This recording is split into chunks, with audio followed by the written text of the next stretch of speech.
Good morning, Sacramento. This is JC, your host, The Weekly Context.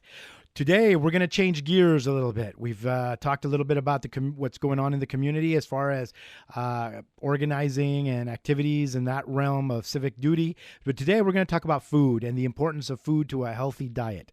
Specifically today, one of the really great things is we have Chef Lizzy from the blog Cocinando con Lizzy on Instagram, and she's going to be sharing with us her tips and her recipes in regards to how we can cook on a budget and make it healthy.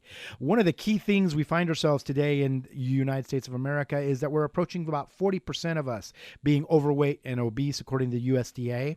And on top of that, we're also spending approximately 50% of our food budget on food away from the house. That's food that's high in fat, salt, and sugar, all things that negatively impact health outcomes down the road. As well, we are looking at the Latino community, because there's 2 Latinos here in the room, and diabetes is a huge thing in the Latino community. So good morning, Chef Lizzy. Good morning. Well, thank you so much for being here today. Can you tell us a little bit about your journey and why you're blogging about healthy food? Well, initially, the way I got started was on my personal Instagram page a few years back. I used to love sharing my videos and sharing my pictures of the food that I would make, and I would have a lot of people reach out to me, and let me know how good it looked and that, they wanted the recipe and I should share the recipes. At first I was a little hesitant just because I like to hoard my recipes, but the secrets can't be let out, right? No. You'd have to kill me to get them. No. So I started, sharing my recipes, and then so many people reached out to me, telling me that I should start a YouTube channel, which that is in the works. I've been considering it for a few years now, and with all the new things I'm trying this year, that's definitely on my list. That's terrific. But first I wanted to start with the cooking page, as so many people suggested to me. So we started with creating another page, which is Cocinando con Lizzy on Instagram. How long has it been around?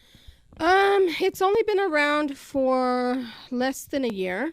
And you're a busy person, because I know that you're native from Chico, the Yes, Chico correct. area, and you were also you have your regular day job, of course, and then you're also active in the community, and you're a part of the dancing troupe, Makwili Tonatiuh. Yes, Makwili Tonatiuh, and also we have a social activist group with me and a bunch of my friends called Morenas for Justice, and that's how we keep active in the community. Yeah, and I know it's about social justice and making sure that there's affirmation in community, underserved and underprivileged communities. Absolutely.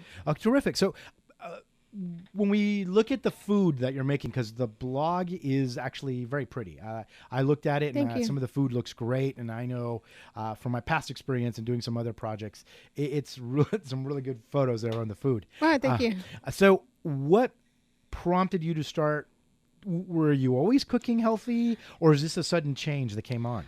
No, my recipes have always been pretty authentic, traditional, which, we all know that Mexican food is very, very delicious. However, it's not necessarily too healthy for you. Yeah. Especially with the amount of meat that, a lot of Latinos intake on a daily basis. Yeah. On my personal journey, switching to healthier cooking was in 2014. I was diagnosed with diabetes. Okay. So I had to make a change. I was told that either I could be put on insulin and pills for the rest of my life, or I could reverse it through diet. Yeah. So naturally, I went through the self-loathing stage where I was just really depressed and, but then I decided, you know what, if I can reverse this, then that's what I'm going to try to do. So that's where my personal journey began, with still being able to eat the things that I love, just making them, healthier, and substituting the lard or the manteca for. So taking charge of what you can take charge of. Exactly. Yeah. Exactly. Okay, terrific. And what would you say, why Now, do you also experiment with other cuisines other than Mexican food, or is that just your forte, or is that your specifically what you like? My forte is Mexican authentic recipes, only because they remind me of my grandmothers. I no longer have them, so for me, in order to still feel connected to my ancestors and my grandmothers, I try to keep their recipes alive through my cooking. But now I do it with alternatives. So like water for chocolate kind of moment, yeah. Yeah, similar to that, and just putting a lot of love into it, so that when you do share your recipes with people, they feel that love and that care that you put into the meal. How long have you been cooking? Oh God, I've started cooking when I was about 11, 12 years old. My parents worked. When I got home from school, instead of me being able to go outside and play with all the neighborhood kids, I had to, help my mom in the kitchen and help prepare dinner and help take care of the kids. So I've basically been frying chicken since I was about 11, 12 years old. I would offer that's not on the blog, I hope. No, that's not on the blog. We've eliminated that. And I am a huge fan of fried chicken. I love it in every shape or form. But it's not healthy for us. No, definitely not. So when we talk, what would you say is one of your favorite recipes that's easy and simple and that we could share with the audience? Chile rellenos. Okay, so walk us through that. How would you prepare that? How would you make that healthier? Because I know from experience when we experimented making enchiladas that it was the sauce where all of the bad stuff was. Well, not necessarily. No? Because, Okay. In traditional authentic enchilada recipe, all you really are using is the chiles, your guajillo chile and your garlic, and you're going to add a little bit of vinegar, but, that's a separate recipe for enchiladas. But there's really not necessarily anything bad in the sauce. The only thing I can think of that's really bad is if you have high blood pressure, is the salt. Exactly. So, yeah, Okay. That's really bad. Okay, well, but again, disregard what I'm saying because I'm not a cook. Walk us through how you prepare that and how you would do that. So basically, when you're making chile rellenos, is you're gonna want to char your poblano peppers, and you just put them on a grill, and you just let them roast, and then you're gonna remove all the roasted skin from the peppers.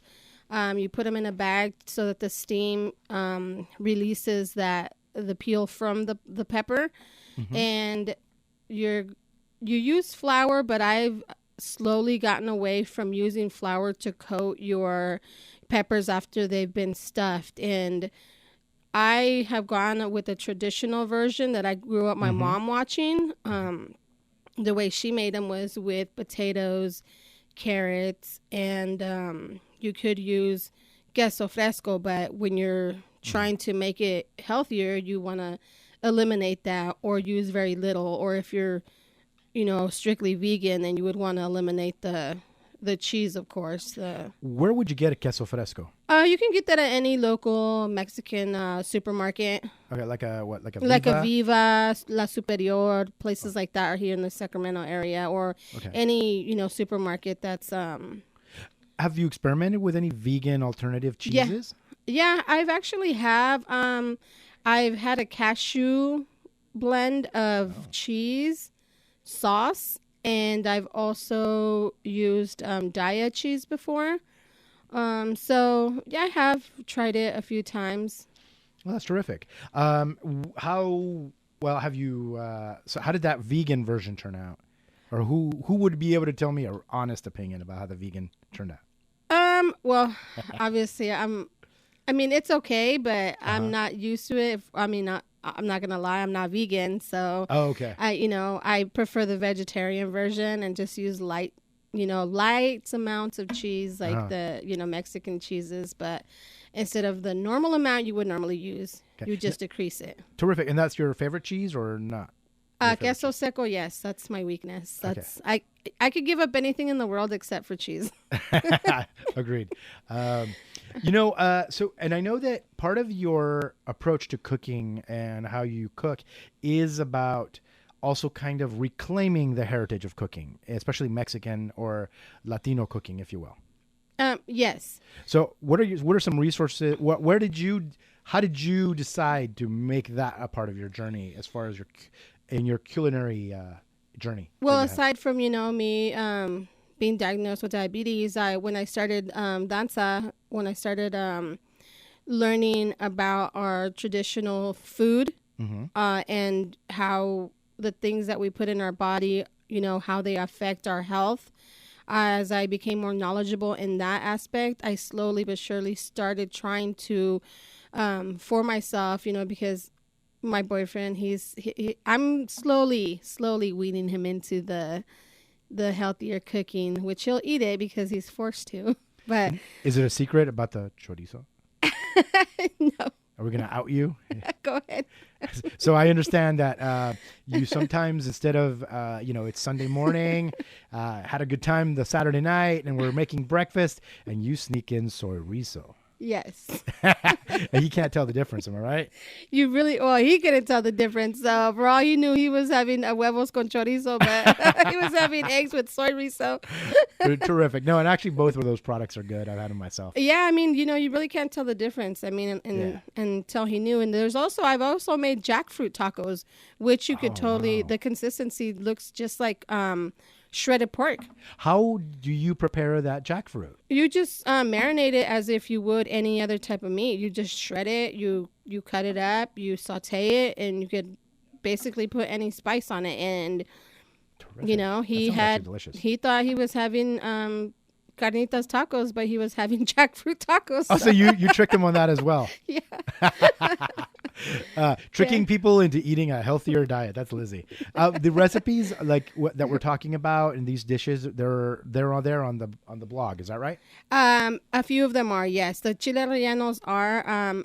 My newest version that I'm going to come out with is strictly going to be vegetarian. Okay. Now I'm actually making them tomorrow night. So tomorrow night will be my first night without using the egg yolk to make the batter to dip the chiles in. So I'm just using egg whites because high cholesterol is also a big problem. With absolutely. The Hispanic community. Yeah. So what do you do walk us through, when because if I understand correctly, you're not just mimicking recipes. Again, you're creating your own recipes, right? Yes. So when you're doing that, how do you deconstruct, say, a traditional, I don't know if you've done this, but maybe like a chile verde or a chile colorado, if everybody is somewhat familiar with that. That's typically beef or pork in spicy red sauce or spicy green sauce. How do you deconstruct that and make it healthier? If you absolutely have to have meat, then I would substitute it for chicken. What about turkey? Turkey meat, yeah, you could. It's never going to taste the same, but yes, if you're going for a healthier alternative and you don't eat red meat, or you're trying to cut out red meat from your diet, then turkey is a great alternative as well as chicken.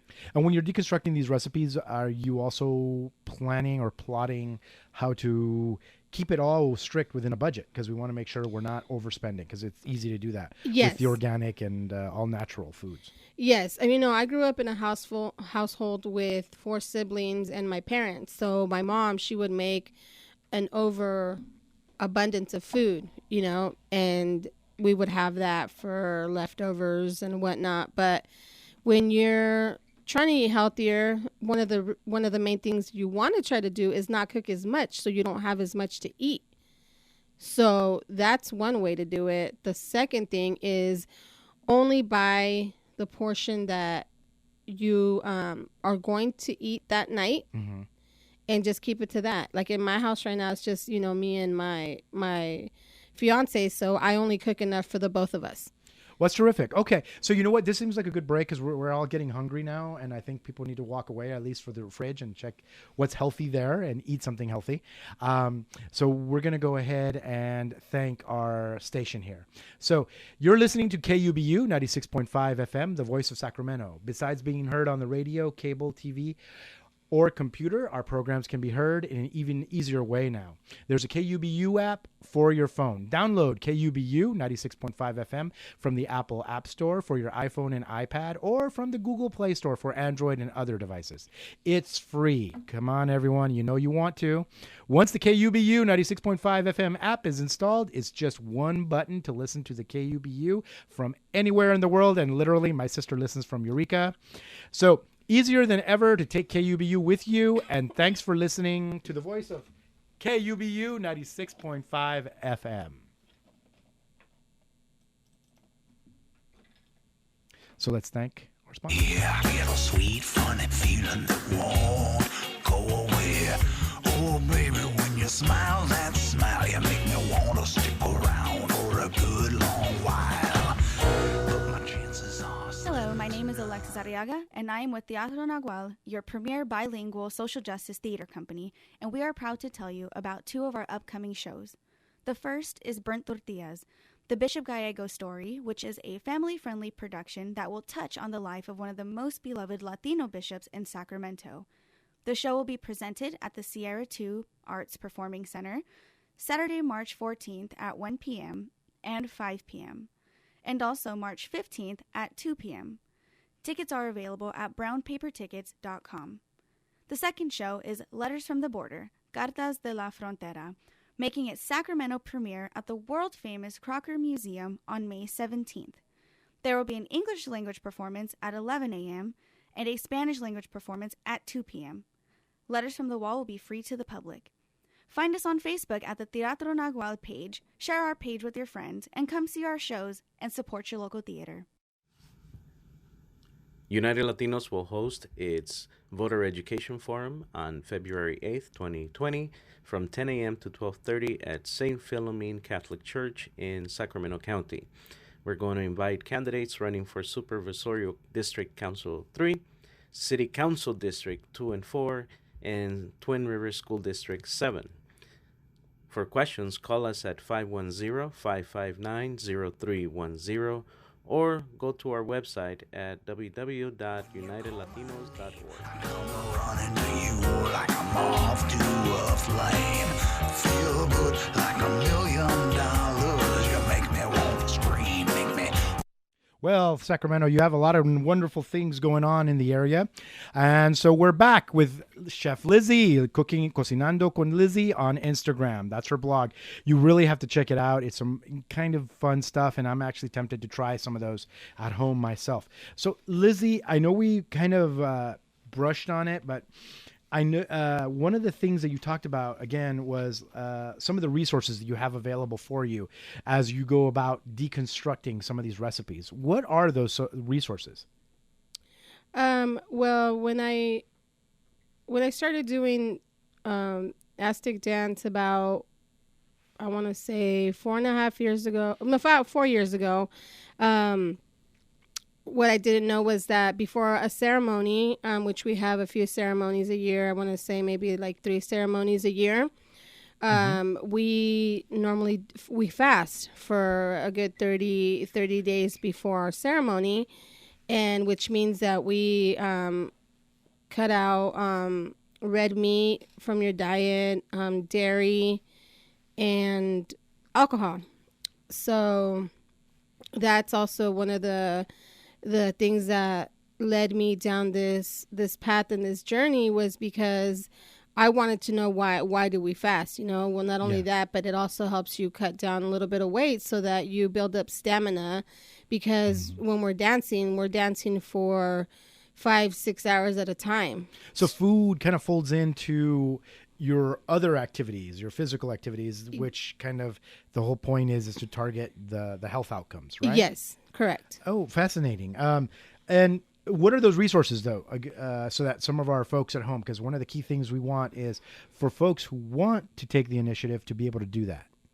I actually was introduced to a book called Decolonize Your Diet. And in that book, it just gives you a lot of great recipes that you could easily make at home for also very, very cheap. So, and that's Decolonize Your Diet by Luz Calvo and Catriona Rueda Esquivel, yeah? Yes, correct. Oh, cool. I will make sure we post that on the Facebook and Twitter at Weekly Context to make sure that folks can have links to that because there seem to be widely available. Anything, other resources that people can use to, again, learn more and be able to actually implement some of this stuff at home? Well, for me, I'm also I'm through the journey of learning to cook healthier and on a budget. Of course, I've also wanted to eliminate the amount of medicine that I put in my body that's prescribed by a doctor. So I've also leaned to using herbs a lot. So that's also one of the things that has really helped me in my journey and becoming healthier, and is through healing through our ancestral medicine, through herbs. So what does that look like? I mean, we're talking about poultices and homemade pills or what? No, just using tea blends. You can use the hibiscus tea, which is really popular in the in the Mexican culture with agua frescas. Yeah. The only thing that you just eliminate the sugar from it because you want to use it in its raw form. Okay. And in my cooking, actually on my blog, I have made quesadillas made out of the hibiscus flower. Oh. And nobody thought that you could eat the flower, but you can. Not only is it medicinal, but you can also cook it. Yeah. It's kind of similar to eating nopales, which a lot of people don't think about unless you're from Latino culture, or actually, honestly, it's more like Central American and Mexican cultures, right. Yeah. that they would eat the cactus, essentially. Yes. Right? So what are some other So if I want to get started on this, where's my first step? Well, the first step is wanting to change your diet, and wanting to just be more aware and conscientious about what you're putting into your body, and know that, the healthier it is, the longer I feel you have a longer lifespan, because you're not, clogging your arteries and all this, and giving yourself all these other health problems that come along with eating unhealthy. No, it's true. And I think again, that statistic that we spend over 50% of our money, that means we're eating out more than we eat at home, isn't necessarily a good thing, because especially in this country, I know that other people from other countries will always refer to our portion size is way too big when we eat out. And those ingredients are always going to be high in fat, high in salt, high in sugar, and it leads to worse health outcomes in the long run. Well, yeah, and it's really sad that you can get a meal at a fast food restaurant for a few bucks, but if you want a container of fruit, it's going to run you about $8-9. So what you got to weigh it out. Will you rather spend a few bucks, or are you going to spend $9? You know what I mean? That's the sad thing as well. Especially for working people, right? We want to make sure, because we all have budgets, and we all are trying to manage ourselves and trying to be responsible and not have that kind of expense. Right. So what's the do you only have the blog right now, or? Right now, I only have the blog, but I do have some future endeavors in the works that I have been working on for the last few years, and that I actually want. I'm manifesting them, and they are going to happen. So what does that look like? So it looks like here in the near future, I'm going to have a YouTube channel up, which that's in the very near future. That's terrific. And later on down, my goal is to be at the farmer's market selling my salsas de molcajete, and hopefully my herbal tea blends as well.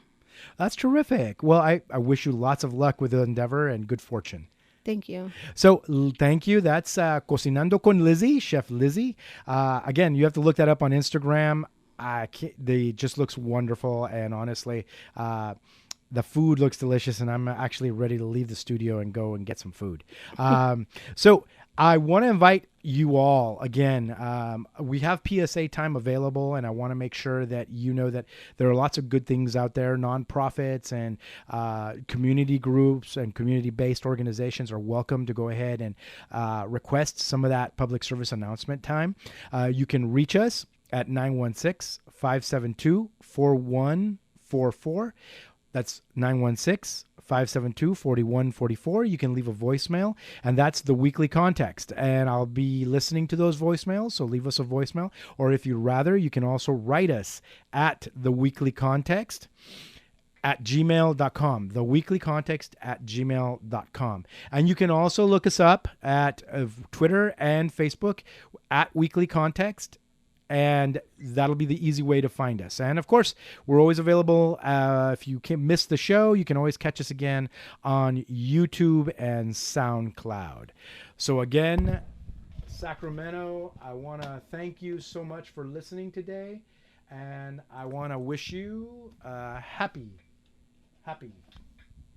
Wednesday.